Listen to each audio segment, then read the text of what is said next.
आज हामी यो Samsung Galaxy wide6 को अनबक्सिङ गर्न गइरहेका छौं।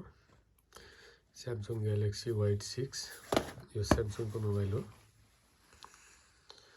यो कोरियामा बनेको मोबाइल हो। हुन त Samsung मोबाइल कोरियाकै कम्पनी हो, Samsung कम्पनी।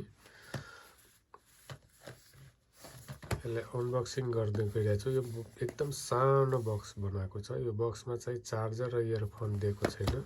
यो सबभन्दा खराब पोजिसन यसको त्यही हो यसपालि। यो अहिले आइफोनको जस्तो चार्जर र इयरफोन दिन छोडेको, यो Samsungले पनि अब चार्जर र इयरफोन दिन छोडिसकेको छ।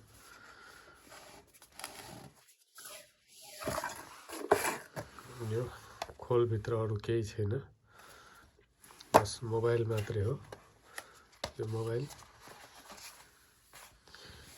यस्तो हो। मोबाइल त एकदम ठिक्क मोबाइल छ। तीनटा क्यामेरा भएको छ, अगाडि एउटा क्यामेरा छ। मोबाइल धेरै राम्रो मोबाइल छ।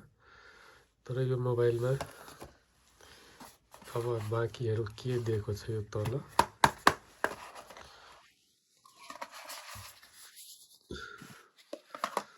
सिम इजेक्टर पिन छ एउटा। यो चाहिँ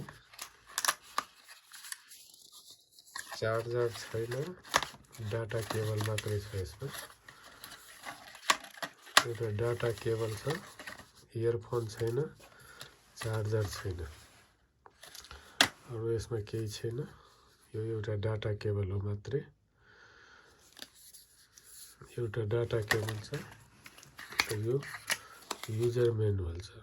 यो युजर म्यानुअलको त काम छैन, यसको केही काम छैन, यसको केही काम छैन। यो बस अहिले यो पनि यो कचरा भयो, यो पनि कचरा भयो।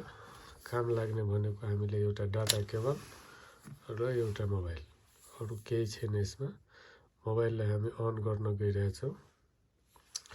मोबाइलमा यहाँ भोल्युम दिएको छ, यो पावर बटन दिएको छ। यतातिर केही छैन। यतातिर यो सिम हो, सिम लाग्ने। तीनटा क्यामेरा, एउटा लाइट। यो 5G मोबाइल हो। स्विच अन गर्न गइरहेछु। Samsung आइसकेको छ।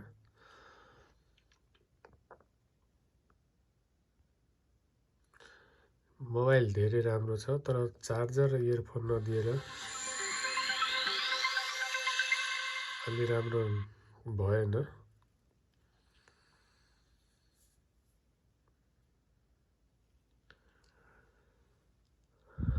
ओके, मोबाइल खुलिसकेको छ।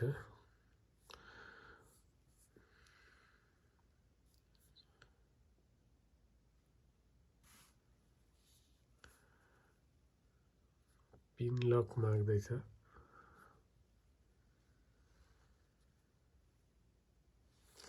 अब हामीले पिन यसमा हालेको छैन अहिले। अब फेरि सेटिङ गर्दै छौं।